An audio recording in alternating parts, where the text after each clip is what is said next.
Ignited Minds Tutorials has recently released an informative video on the topic of confronting marginalization for Class 8 CBSE students in the subject of social science, SST. This video aims to provide a comprehensive understanding of marginalization and its various aspects.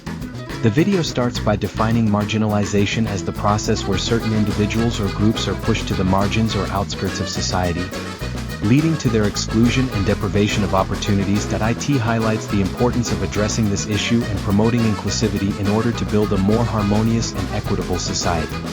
The video further discusses the different forms of marginalization, such as social, economic, and cultural marginalization.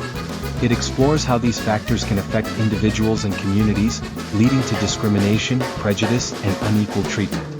Additionally, the video emphasizes the need for empathy, compassion, and respect towards marginalized individuals and groups. It encourages students to actively challenge stereotypes, promote inclusivity, and work towards the upliftment of marginalized communities.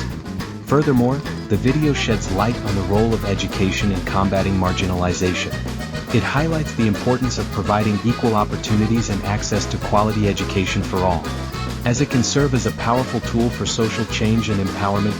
In conclusion, Ignited Minds Tutorials video on confronting marginalization offers valuable insights and knowledge to Class 8 CBSE students. By understanding the roots and consequences of marginalization, students can become aware and take action to create a more inclusive society.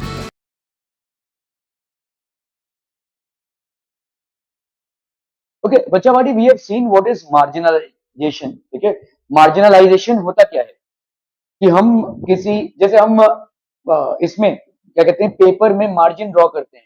जब हम margin draw करते हैं तो basically rough work के लिए तुम लोग जो भी करते हो उसमें मेन वर्क नहीं करोगे, है ना. उसमें मार्जिन तुम्हारा जो भी पर्पस रहेगा, आपका जो मेन आप काम करोगे उसके अंदर नहीं करोगे. ठीक है, सो इसी तरह से यही करते हो ना, मार्जिन ड्रॉ करके क्या करते हो. हमारा नहीं था रफ वर्क वगैरह जो भी है, मतलब जो मेन सवाल है या जो मेन आंसर्स है उसको आप इस तरफ लिखेंगे और मार्जिन वर्क इधर होगा. तो इसी तरह से मेन स्ट्रीम से भी हम किसी एक कम्युनिटी को अलग कर दें अगर, या किसी कम्युनिटीज को, बहुत सारे कम्युनिटीज को अलग कर दें, तो उसको अपन बोलते हैं मार्जिनलाइजेशन. ठीक है, ये मार्जिनलाइजेशन बेसिकली अगर होता है सोसाइटी में जो नहीं होना चाहिए, तो उसको हम डील कैसे करें.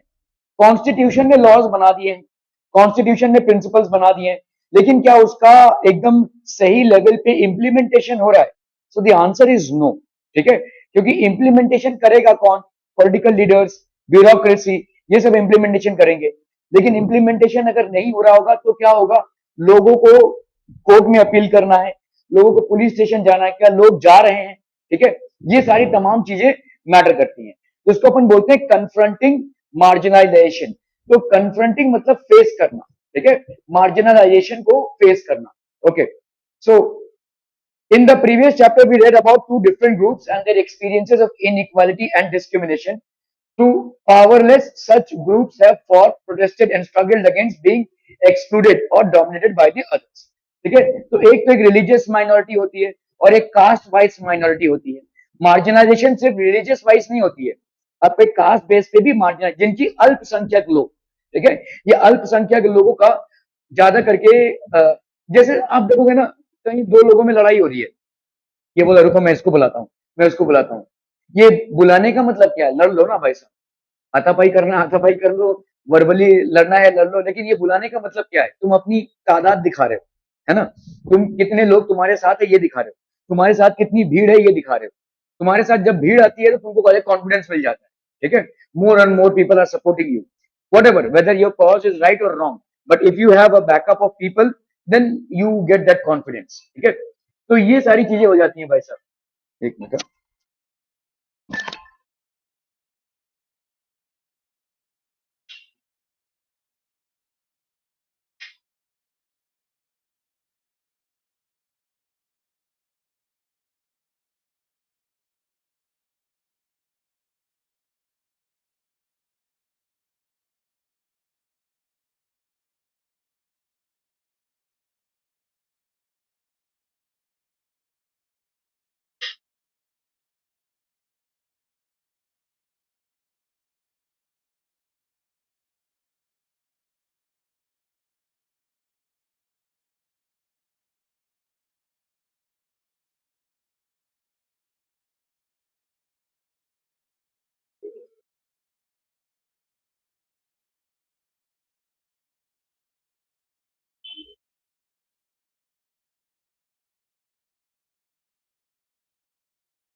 Okay, so in the previous chapter we read about two different groups and their experiences of inequality and discrimination. तो हमने देखा कि भाई साहब एक रिलीजियस डिस्क्रिमिनेशन था, ठीक है, और एक कास्ट डिस्क्रिमिनेशन था, ठीक है.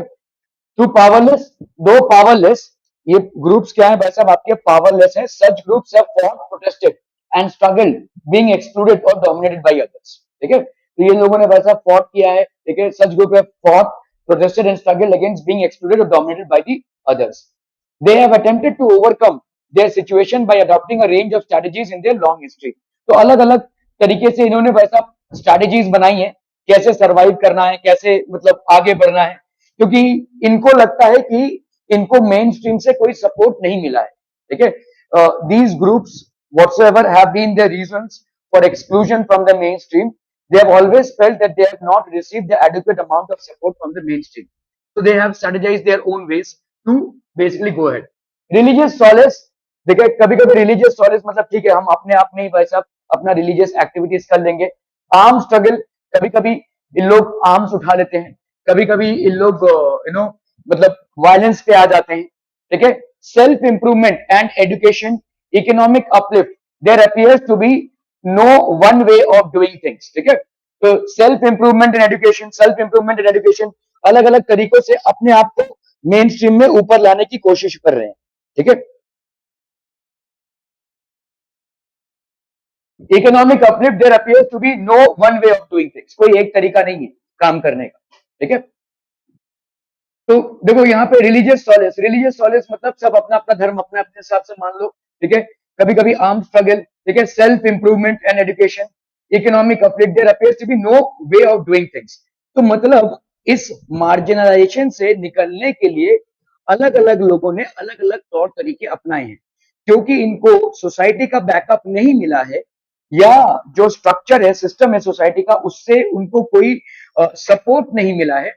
दे हैव, देखो जिसके पास भाई साहब पैसा रहेगा वो एजुकेशन से आगे बढ़ सकता है. ठीक है. लेकिन जिसके पास नहीं है उसको तो सोसाइटी के सपोर्ट की जरूरत है, जो उसको नहीं मिल रहा है. तो जनरली ये लोग भाई साहब आर्म स्ट्रगल में चले जाते हैं.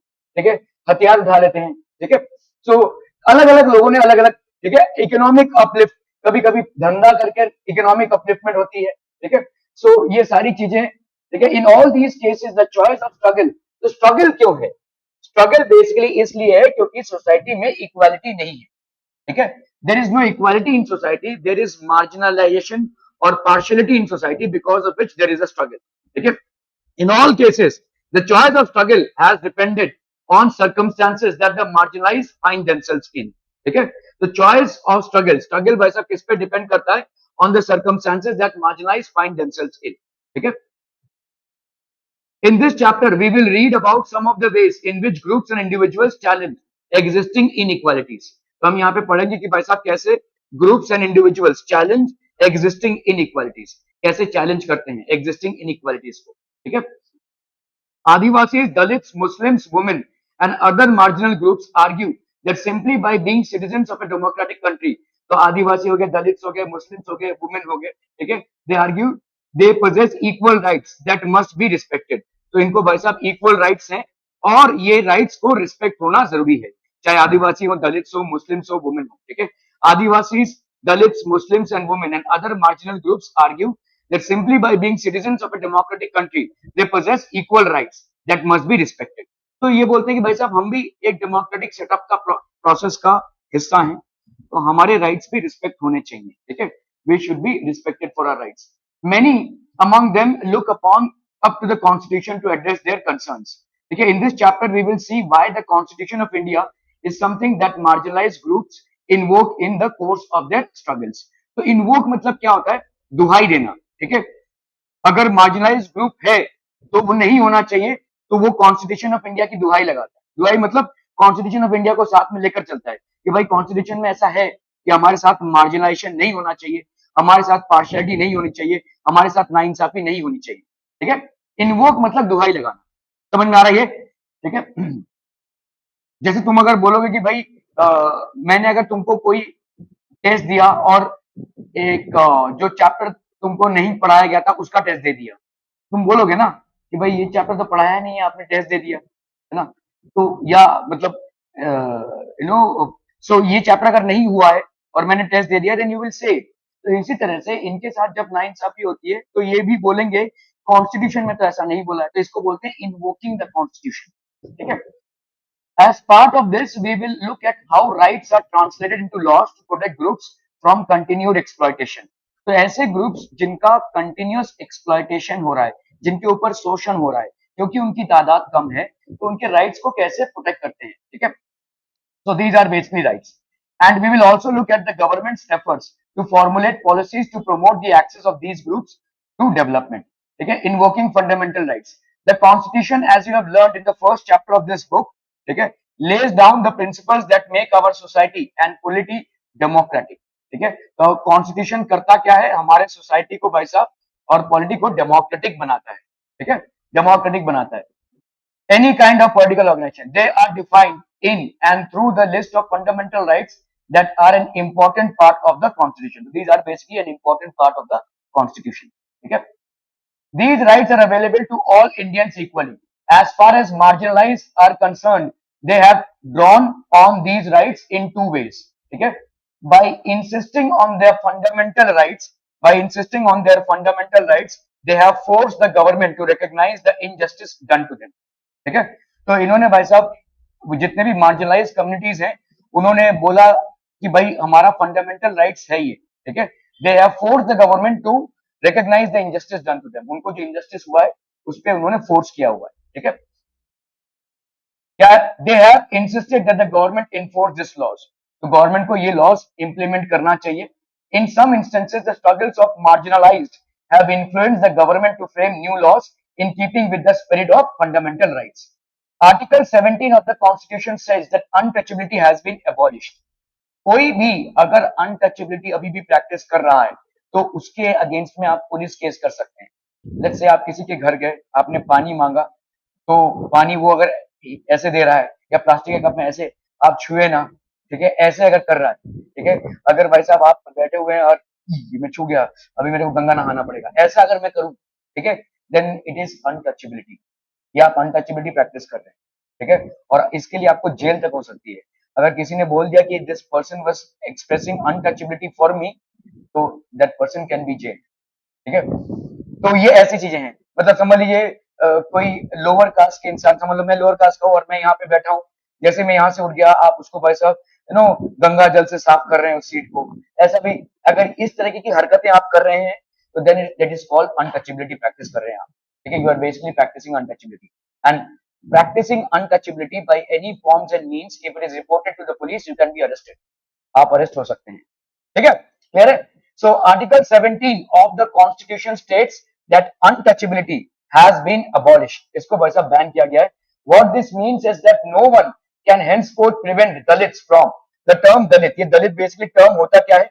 The term Dalit, which means broken, is used deliberately and actively by groups to highlight the centuries of discrimination they have experienced within the caste system. ठीक है, तो दलित्स मतलब जो लोग पिछड़े वर्ग के हैं, the term Dalit which means broken, ठीक है, is used deliberately and actively. तो दलित बोला जाता है. ये दलित भी एक टाइप का गाली हो गया ना, ठीक है.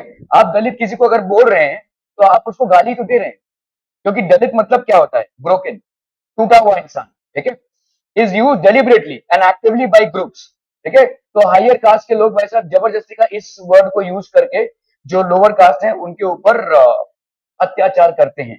Highlight the centuries of discrimination they have experience with in the caste system. तो कास्ट सिस्टम में जो बहुत सालों से एक्सपीरियंस किया है उसके अगेंस्ट में ये, ठीक है. From educating themselves, entering temples, using public facilities etcetera, ठीक है. सो एंटरिंग टेम्पल्स ये बैन हो गया है भाई साहब. Entering temples, using public facilities etcetera, ये सब बैन हो चुका है.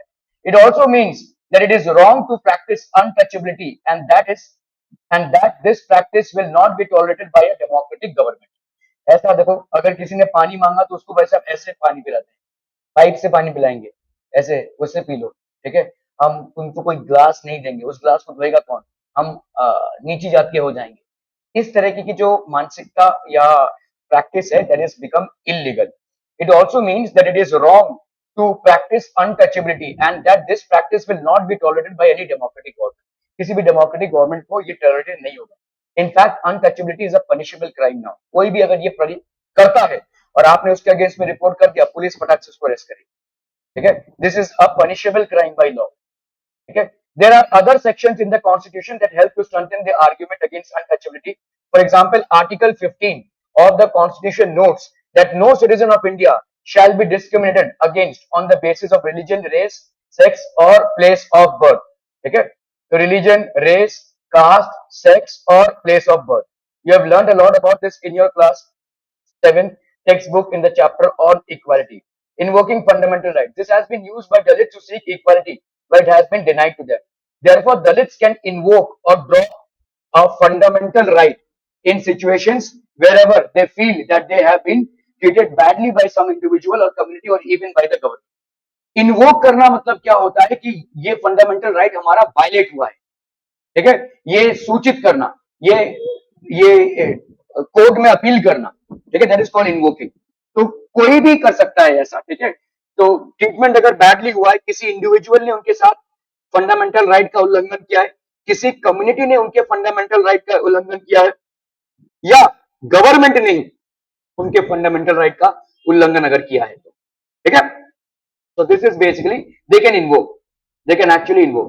They have drawn the attention of the government of India to the constitution, demanding that the government abide by it and do justice to them. ठीक है, तो इन्होंने क्या किया भाई साहब, they have drawn the attention of the government of India to the constitution, demanding that the government abide by it and do justice to them. Likewise, other minority groups have drawn on the fundamental rights section of our constitution. They have particularly drawn upon the right to freedom of religion and cultural and educational rights. ठीक है, freedom of religion, कोई भी अपने religion को practice कर सकता है freely, ठीक है, और अपने कल्चरल प्रैक्टिसेस को भी ऑब्जर्व कर सकता है, ठीक है। एंड एजुकेशनल राइट्स, ठीक है, एजुकेशनल राइट्स, किसी भी स्कूल में जाकर कोई भी अपना एजुकेशन परस्यू कर सकता है, ठीक है। Cultural and educational rights, in case of cultural and educational rights, distinct cultural and religious groups like the Muslims and the Parsis have the right to be the guardians of the content of their culture, as well as the right to make decisions on how best this content is to be preserved. तो जैसे आप देखोगे मदरसा का culture है, ठीक है, आपके mask वगैरह में मदरसा चलते हैं, इन मदरसा में मुस्लिम कल्चर को या मुस्लिम सिस्टम और फॉर्म ऑफ एजुकेशन को दिया जाता है, ठीक है, मुस्लिम बच्चों को, ठीक है। So they have the rights to make these decisions, ठीक है। Invoking fundamental rights, thus by granting different forms of cultural rights, the Constitution tries to ensure cultural justice to such groups. The Constitution does this so that the culture of these groups is not dominated nor wiped out by the culture of the majority community. ठीक है, तो constitution ये इसलिए कर रहा है ताकि जो कल्चर है माइनॉरिटीज का वो भाई साहब डोमिनेट ना हो या वाइप ऑफ नो हो जाए बाय मेजॉरिटी कम्युनिटी, ठीक है। फॉर एग्जाम्पल आप अगर देखोगे किंग सर्कल बोल के एक स्टेशन है मुंबई में, किंग सर्कल, और वो किंग सर्कल में आपको जनरली सरदार लोग मिलेंगे, ठीक है, वहां पे वो बसे हुए हैं, ठीक है। सो वहां पे ऐसा नहीं है कि कोई और जाकर घर नहीं ले सकता है, ठीक है, बट जनरली उस कम्युनिटी को प्रेफर किया जाता है, ठीक है। जैसे खालसा कॉलेज है, खालसा कॉलेज में आपके पंजाबी कम्युनिटी को प्रेफर किया जाता है, ठीक है। तो ये भाई ये गवर्नमेंट ने अलाउ किया, ठीक है, कर सकते हैं आप, ठीक है, ये प्रमोट करना है ना आपके कम्युनिटी को, क्योंकि आप माइनॉरिटी में तो आप ये स्टेप्स ले सकते हैं, government has already abided by this, ठीक है। जैसे एक आप लोगों का न्यू ईयर कब मनाया जाता है, गुड़ी पाड़वा के दिन, है ना, मराठी कम्युनिटी में गुड़ी पाड़वा के दिन हम न्यू ईयर मनाते हैं। जनरली महाराष्ट्र में तो छुट्टी रहता है, लेकिन दूसरे स्टेट्स में छुट्टी नहीं रहता है, ठीक है। इसी तरह से जैसे बैसाखी के दिन आपको पंजाब में छुट्टी दिखेगी, यहाँ पे शायद ना मिले, वैसे यू नो बंगाल का भी एक न्यू ईयर होता है, ऐसे तमाम चीजें होती है। तो अगर हम हर एक स्टेट का न्यू ईयर में नेशनल हॉलीडे देने लगे तब तो प्रॉब्लम हो जाएगा, ठीक है। इसीलिए सारे जैसे स्टेट स्पेसिफिक न्यू ईयर मनाया जाता है, लेकिन जैसे पारसी लोगों का जो न्यू ईयर है उसको अपन बोलते हैं नवरोज, ठीक है, ये ऑलमोस्ट एक नेशनल हॉलीडे की तरह हो गया। इस दिन को ज्यादा करके गवर्नमेंट का इंसिस्टेंस है कि क्योंकि पारसी कम्युनिटी एक धीरे धीरे खत्म होने वाली कम्युनिटी है, ऑलमोस्ट 10,000 पारसी ही अभी बचे हैं, ठीक है। So government is supporting them, और गवर्नमेंट ने कुछ कल्चरल राइट्स दिए, तो नवरोज को बोला है कि स्कूल वाले अपनी छुट्टी दे दें, हालांकि हाँ नहीं दिया होगा वो गलत है, वो गलत है, गवर्नमेंट का ये नियम है कि आप इसको छुट्टी दें इस दिन को, ठीक है। पारसी कम्युनिटी श्रिंकिंग कम्युनिटी है basically, it is shrinking day by day, ठीक है। तो इसीलिए तो ये कुछ ऐसे मतलब हालांकि गवर्नमेंट ने बैसाखी को नेशनल हॉलीडे नहीं बनाया होगा, या लेट्स से गुड़ी पाड़वा को नेशनल हॉलीडे नहीं बनाया होगा, नवरोज को भी नेशनल हॉलीडे नहीं बोला है, लेकिन बोला है स्कूल्स को कि try and give a holiday today, ठीक है, please give a holiday today as a mark of respect for the community, ठीक है। Are we clear on this one people? The poem below is written by Sohra Bai, the wife of the well-known Bhakti poets Chokha Mela for the 14th century Maharashtra. They belong to the Mahar caste, which was at that time considered as untouchable. A body is unclean, they say. Only the soul is untainted, but the impurity of the body is what? ये तो वैसे कविता है.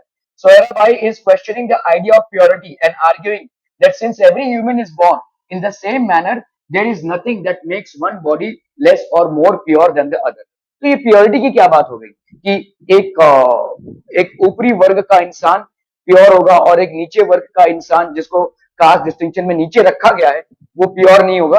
That's a very questionable thing. So is possibly also trying to say that pollution, a key tool of the caste system to separate or deny people access to spaces. Spaces मतलब जैसे आपके गांव के कुएं, गांव के खेलने के मैदान, गांव का सभागृह, ये सब में भाई साहब गांव के पिछड़े वर्ग के लोगों को एक्सेस नहीं दिया जाएगा। They will not have an access to these things. ठीक है? वर्क वर्क में भी भाई साहब डिस्क्रिमिनेशन है। ठीक है? वर्क में भी भाई साहब सबको सेम काम नहीं मिलेगा। Knowledge and dignity occurs not through the nature of the work done but from within, from your thoughts, values and beliefs। ठीक है? आपके थॉट्स, वैल्यूज और बिलीफ से ये सब थिंग होता है। Laws of the marginalized, as you have read, the government makes laws to protect its citizens, yet this is not the only way in which it takes action. There are specific laws and policies for the marginalized in our country. There are policies or schemes that emerge through other means like setting up a committee or by undertaking a survey। ठीक है? एक committee आपने setup किया है या सर्वे। The government then makes an effort to promote such policies in order to give opportunities to specific groups। ठीक है?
As a part of their effort to implement the constitution, both state and central governments create specific schemes for implementation in tribal areas or in areas that have high Dalit population।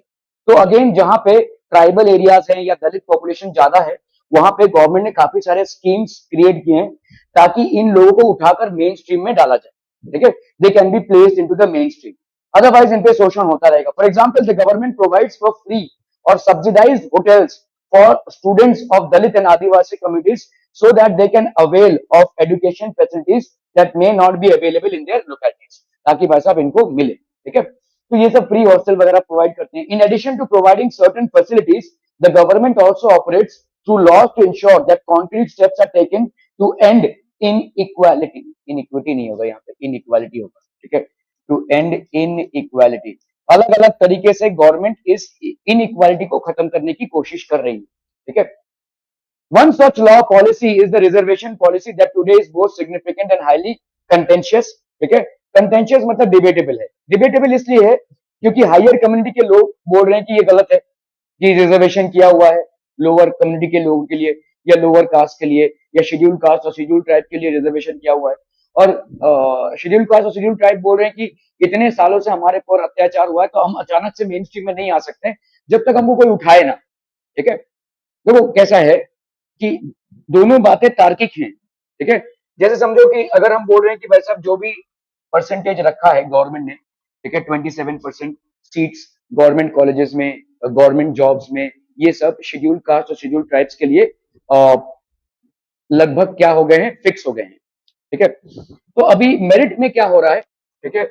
Merit में जो इंसान let's say मेहनत करके position पा सकता है उसको नहीं मिल रहा है ना? और जो इंसान भाई साहब दलित कम्युनिटी को बिलोंग कर रहा है उसको मिल रहा है। तो ये मेरिट वाले बोल रहे हैं ये तो नाइंसाफी हो रही है। ठीक है? लेकिन नाइंसाफी अगर हम थोड़ा पीछे जाएं तो पीछे जाए तो भाई साहब इतना बड़ा उनके ऊपर 10,000 सालों से भाई साहब या 5,000 सालों से अगर हम बोले कि उनके ऊपर अत्याचार होता आया है, ये जो 5,000 सालों से अत्याचार होता है तो वो कम्युनिटी ऊपर आएगी कैसे? आप देखो कैसा है कि एक ग्राउंड है समझो, this is basically a ground, और मैंने यहाँ पे दो लोगों को रेस लगाने बोला है, ठीक है? एक को भाई साहब मैंने ठोस ग्राउंड दी, ऐसी जमीन है, ठीक है, ऐसी जमीन है जैसे रेस का ट्रैक होता है, और एक के लिए मैंने बालू रख दिया, बालू या रेती रख दिया, ठीक है? अभी हम बोल रहे हैं कि भाई साहब दौड़ो, तो will this be a justified thing? एक को हमने ट्रैक दिया है रेती का ट्रैक, और एक को हमने ट्रैक दिया ठोस जमीन का ट्रैक, और दोनों को सेम डिस्टेंस दिया है और बोला है कि दौड़ो, जो जीतेगा उसको प्राइज मिलेगा। Will this be a right और जस्टिफाइड? ये जस्टिफाइड होगा क्या? नहीं होगा। भाई जिसको रेती में तुमने दौड़ने बोला उसका पैर धंसेगा, वो बेचारा कैसे ही दौड़ेगा, जितना भी टैलेंट हो उसके पास वो दौड़ ही नहीं पाएगा, है ना? तो यही चीज है कि भाई साहब जिस कम्युनिटी को आपने इतने सालों से सप्रेस किया है, उस कम्युनिटी को आप अगर इनके साथ compete करा रहे हैं, they will never come up, क्योंकि वो तो बहुत पीछे हैं। उनको एजुकेशन की अपॉर्चुनिटी नहीं मिली है, उनको सही जीवन का अपॉर्चुनिटी नहीं मिला है, उनको लाइफ के बेसिक कम्युनिटीज बहुत सालों से डिनाइड है। तो अचानक भयानक में उनको अगर हम मेन स्ट्रीम में बोले कि आ जाइए आपको मेन स्ट्रीम में हम कोई आपके पास अत्याचार नहीं करेंगे, ये नहीं करेंगे, वो नहीं करेंगे, तो हमने बोल दिया, लेकिन will they be able to shine here? No, because what they are getting is basically a track in which they cannot run, ठीक है? ये उनके लिए प्रॉब्लम हो जाएगा, this will be basically creating a problem. Are we clear on this one, people? Such law or policy is the reservation policy that is today both significant and highly contentious. Okay? The laws which reserve seats in education and government employment for Dalits and Adivasis are based on an important argument. That is, a society like ours, where for centuries sections of the population have been denied opportunities. Okay? To learn and to work in order to develop new skills or vocations, a democratic government needs to step in and assist these sections. ठीक है? तो इसीलिए democratic government का होना बहुत जरूरी है। How does the reservation policy work? ठीक है? Laws for marginalise promoting social justice. Governments across India have their own list of scheduled castes or Dalits, scheduled tribes, and backward and most backward castes. The central government too has its list. Students applying to educational institutions and those applying for posts in the government, ठीक है, are exposed to furnish proof of their caste or tribe status in the form of caste certificates. आपको मालूम होगा ये caste certificate क्या होता है? जब आप किसी गवर्नमेंट इंस्टीट्यूट में या गवर्नमेंट जॉब्स के लिए अप्लाई करेंगे, तो आपने अगर मेंशन किया होगा कि आप पर्टिकुलर कास्ट को या पर्टिकुलर ट्राइब को बिलोंग करते हैं, wherein you will be getting certain advantages in terms of the admission, then you will have to submit those caste certificates. ठीक है, ये आपको सबमिट करना जरूरी है, ठीक है? Many government and educational institutions also ask for candidates to mention their caste or tribe status. If a particular Dalit caste or a certain tribe is on the government list, then a candidate from that caste or tribe can avail the benefit of reservation. For admissions to colleges, especially to institutes of professional education, such as medical colleges, government define a set of cut-off marks. तो एक भाई साहब cut off mark होता है, इसके नीचे हम admission नहीं लेंगे. So there is a certain amount of cut-off marks. ठीक है? This means that not all Dalit and tribal candidates can qualify for admission. ऐसा नहीं है कि सारे दलित आज की तारीख में भाई साहब जो शेड्यूल कास्ट और शेड्यूल ट्राइब है उनमें भी काफी सारा कंपटीशन है. ठीक है? अगर देखोगे they are almost coming at par with the main stream. ठीक है? So this means that not all Dalit and tribal candidates can qualify for admission, but only those who have done reasonably well and secured marks above the cutoff point. तो cut off उनका भी cut off point होता है. ठीक है? Even scheduled castes and scheduled tribes will have a cut off mark, and the general class will also have a cut off mark. ठीक है? So that will be there and applicable for everyone. Governments also offer special scholarships for students. In your class 9 political science textbooks, you will read more on reservations for the backward class. You may have read Kabir's poems in your language textbooks. Kabir was a 15th century poet and weaver. Weaver मतलब जो कपड़े बुनते हैं, ठीक है? Who also belonged to the Bhakti tradition. Kabir's poetry spoke about his love for the supreme being, free of rituals and priests. तो कबीर के हिसाब से उन्होंने सुप्रीम बीइंग की बात की, which is basically free of rituals and priests, which is free of rituals and priests. It also expresses his sharp and pointed criticism of those he saw as powerful. Kabir attacked those who attempted to define individuals on the basis of their religions and caste identities. ठीक है, Kabir attacked those who attempted to define individuals on the basis of their religious and caste identities. ठीक है, तो Dalits, Shudras, Vaishyas, Kshatriyas and Brahmins, ये भाई साहब आपका पूरा कास्ट कम्युनिटी है। दलित्स, शूद्रस, वैश्यस, क्षत्रियस, ब्राह्मण्स, ये आपका एक कास्ट ट्री है। और जनरली आपके शूद्रोस जो है या दलित्स जो है वो एकदम लोअर कैटेगरी में आते हैं। ठीक है, in his view every person had the ability to reach the highest level of spiritual salvation. spiritual salvation मतलब क्या होता है? spiritual मतलब आप सबसे टॉप मोस्ट स्पिरिचुअली पहुंच सकते हैं। ऐसा आपका कास्ट कोई प्री डिफाइंड क्वालिटी नहीं है, ठीक है, वर्च्यू नहीं है।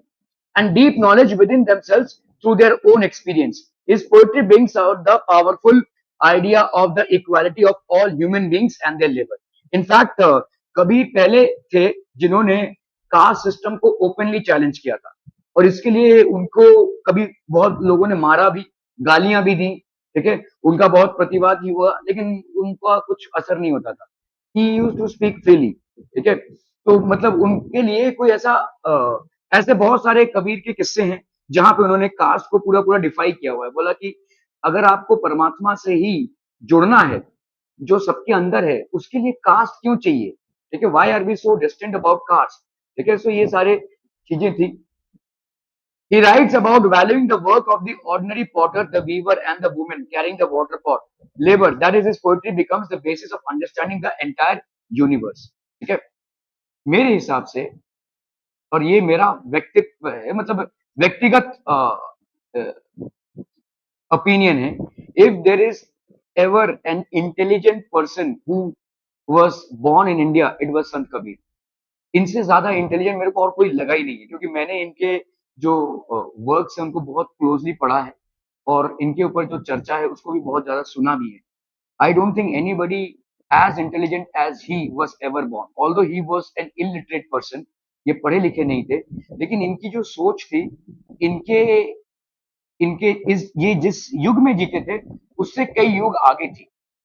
ठीक है, his thought was much much ahead of his times, much ahead of his times. शायद आज की पीढ़ी से भी काफी आगे थी इनकी सोच। ठीक है, और बहुत सारे ऐसे किस्से हैं जिससे आप समझ सकते हैं कि how deep rooted his thoughts were. अगर जीवन में कभी आपको स्पिरिचुअलिटी को समझना है, तो I think he is the best person to be follow. इनके काम या इन्होंने जो लिखा है उसको आप अगर समझ पाए और जीवन में उतार पाए, आई थिंक वैसे ही नैया पार हो जाएगी। ही is the most intelligent person ever born in India, according to me. I don't think anybody ever has actually come close to him. ठीक है, this is of course my opinion. अभी ये अलग अलग लोगों के अलग अलग वो, ये जुलाहा थे। जुलाहा मतलब क्या होता है? तो ये जो ऐसे कपड़े बुनते हैं, बहुत ही सिंपल सादा जीवन था इनका। और जनरली देखा है हमने, साधु संत या जो लोग संत फकीर होते हैं, उन लोग अपना संसार वगैरह छोड़कर किसी हिमालय पर्वत में जाकर तपस्या वगैरह करते हैं, लेकिन ये बोलते हैं ये सब की कोई जरूरत नहीं है। तुम बाजार में बीच पर बैठ के भी, इस शोर शराबे के अंदर भी तुम वहां तक पहुंच सकते हो जहां पे इतना प्रयास करके लोग पहुंचने की कोशिश कर रहे हैं। ठीक है, तो this is what was his ideology. ठीक है,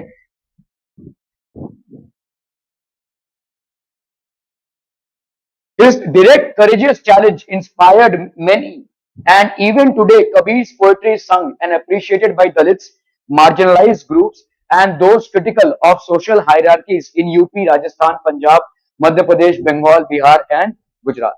ठीक है, सो इन्होंने काफी सारे ऐसे छोटे छोटे दोहे लिखे हैं, बोले हैं इन्होंने। इनको तो पढ़ना लिखना आता नहीं था, तो इन्होंने बोले हैं जो आज की तारीख में भी खड़ा सच के हिसाब से हमारे ऊपर आता है। ठीक है, एंड ही वाज नॉट, मतलब ये किसी हिंदू या मुस्लिम कम्युनिटी के थे ही नहीं। इन्होंने कभी भी अपने आप को ना ही हिंदू से आइडेंटिफाई किया है और ना ही मुस्लिम बोल के आइडेंटिफाई किया है। ठीक है,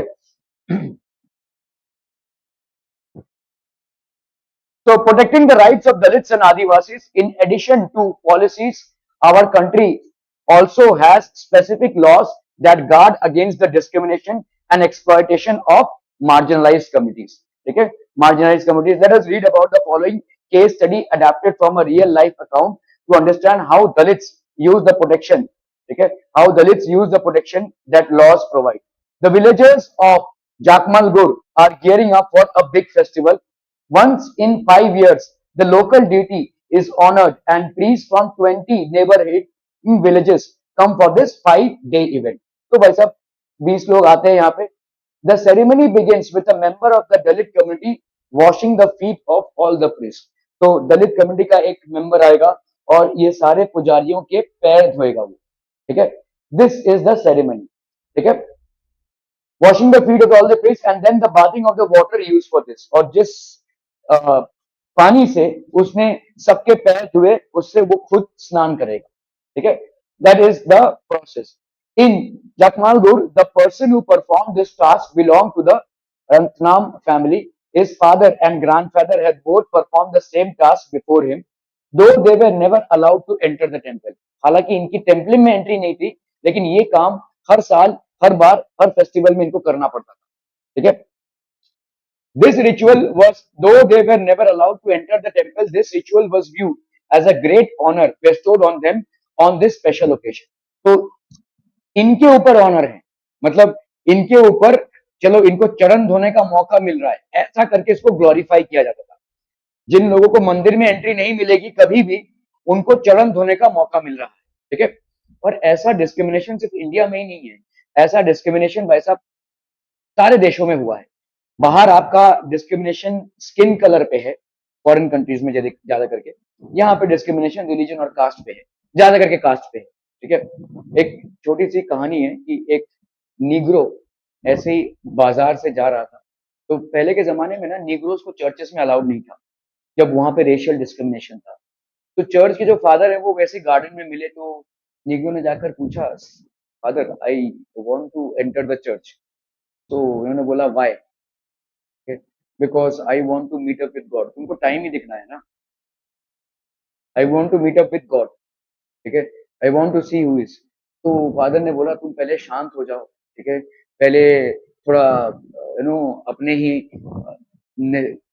अपने बुद्धि को थोड़ा निखारो, अपने आप को निखारो, थोड़ा शांत हो जाओ. ठीक है. मेडिटेशन वगैरह करो, ये सब करो. पूरे बहुत कुछ बोला. फिर हम देखेंगे कभी तुमको एंट्री मिल सकती है. तो काफी 6-7 महीने बाद एक दिन फादर जो है बाजार में ऐसे घूम रहे थे तो निग्रो मिला. तो बोला कि अरे क्या हुआ, तुमको मैंने बोला था ना कि ध्यान ऑन करो, थोड़ा पूजा पाठ घर पे ही करो, उसके बाद जब तुम्हारा मतलब टाइम आएगा तुमको एंट्री मिलेगी चर्च में. तो बोला कि हाँ मैंने किया, आपने जैसे बोला मैंने चालू से किया. और उसके बाद क्या हुआ. तो बोले कि मेरे को एक दिन भगवान सपने में मिले. अच्छा मिले क्या, क्या बोले. तो मैंने उनसे बोला कि मुझे अंदर जाना है, और क्योंकि लोग बोलते हैं कि आप अंदर हैं और आपको अंदर मुझे जाकर मिलना है. तो भगवान हंस पड़े. तो मैंने बोला आप हंस क्यों रहे हैं. बोला इस चर्च के अंदर मैं भी बहुत सालों से अंदर जाने की कोशिश कर रहा हूँ. मैं भी बहुत सालों से इस चर्च के अंदर जाने की कोशिश कर रहा हूँ. ठीक है. सो कहने का तात्पर्य ये है कि जरूरी नहीं है कि कोई मंदिर या चर्च आपने बना दिया तो एक्चुअली भगवान वहीं पे हैं. ठीक है. भगवान तो भाई साहब हर एक आत्मा परमात्मा मतलब हर एक सोल में है, जो भी लिविंग एंटिटी है उसके अंदर है ही. ठीक है. तो ये जो कार्यक्रम है ये एक बहुत ही फीका सा कार्यक्रम है. इनको एक तो पूरे टाइम आप एंट्री नहीं दे रहे, उल्टा इनको बोल रहे हैं कि ये जो पुजारी लोग आए हैं इनके चरण धोकर तुम भाई साहब उस पानी से नहाओ, तुम्हारा शुद्धि हो जाएगा. ये कहाँ का प्रयास है, किस तरीके का डिस्क्रिमिनेशन है. ठीक है. Now it was Ratnam's turn. Ratnam was all of 20 years studying engineering in a nearby college. ये शिक्षित था भाई साहब. ठीक है. He refused to perform the ritual. Obviously भाई साहब ये क्यों ये परफॉर्म करे रिचुअल, क्यों. He is an engineering student, इसका दिमाग खुल गया है. Why will he basically repeat an age old tradition which has no meaning at all. ठीक है. तो इन्होंने रिफ्यूज कर दिया. He said that he had no faith in this practice. Obviously बात है. And his family members were forced to perform this ritual because they were Dalits. Rantnam's refusal angered both the powerful caste in the village and some families from his own community. Okay? The powerful caste were shocked that such a young boy had the guts to refuse. Okay? They believed that it was Rantnam's education which allowed him to imagine that he could start comparing himself with them. Okay? Protecting the rights of the Dalits and the Adivasis part 2. Those from Ratnam's own caste were fearful of angering the powerful. Many worked on their fields and daily wage laborers. तो सब लोगों ने बोला भाई साहब ये ऐसा मत करो, कर लो, ये रिचुअल है. जो उनकी कम्युनिटी के थे, रत्नाम की कम्युनिटी के थे, उन लोगों ने भी बोला कि भाई साहब हम उनके खेतों में काम करते हैं, लेट्स नॉट डू दिस. ठीक है. हम सब फंस जाएंगे. If the dominant caste decided do not call them, then what would they earn? वो करेंगे क्या? How would they survive? They also declared that the wrath मतलब गुस्सा of the local deity would strike them if they refused to give in. और ये एक और अंधविश्वास पाल रखा था इन्होंने कि अगर हमने इनकी सेवा नहीं की और इस रिचुअल को हमने वैसे नहीं किया जैसे हर साल किया जाता है, भगवान भी हम पे गुस्सा हो जाएंगे. ठीक है.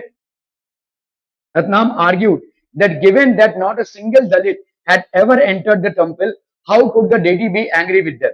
The powerful caste decided to teach Ratnam a lesson. ठीक है. तो उन्होंने बोला कि भाई अगर हमको एंट्री नहीं मिली है तो भगवान हम पे गुस्सा क्यों ही होंगे. His community was ordered to ostracize him and his family, and everyone was told that no one should speak or do any work for them or with them. Ostracize मतलब क्या होता है? पहले पहले गांव में बोला जाता था हुक्का पानी बंद कर दो. हुक्का पानी बंद कर दो मतलब गांव से निकाल दो. गांव का जो कुआं है वो ये नहीं यूज कर सकते. गांव की जो खेती बाड़ी की जो फसल है उससे जो उत्पादन हो रहा है उसको ये यूज नहीं कर सकते. गांव के रस्तों को ये यूज नहीं कर सकते. गांव की इलेक्ट्रिसिटी को ये यूज नहीं कर सकते. ऐसा कट ऑफ कर दो. ठीक है. एनी वर्क फॉर देम और with them.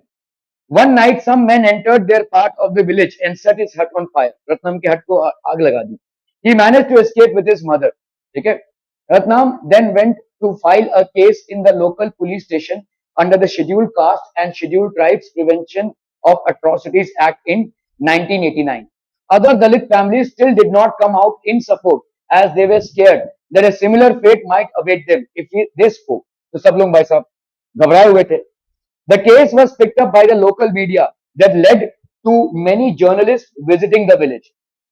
Ratnam was written about as a symbol of Dalit action. The ritual was called off, but his family was forced to move out as they continued to be ostracized by the powerful caste in the village. तो Ratnam famous हो गया.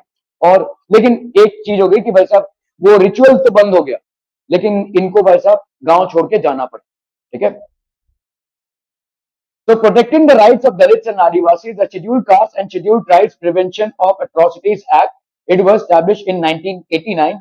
Ratnam sought the support of law, filing his complaint under the above act to protest against the domination and violence of the powerful caste in the village. This act was framed in 1989 in response to demands made by Dalits and others that the government must take seriously the ill treatment and humiliation Dalits and tribal groups face in everyday sense. ठीक है. तो government के ऊपर भाई साहब pressure बनना चालू हुआ. Will continue with this tomorrow.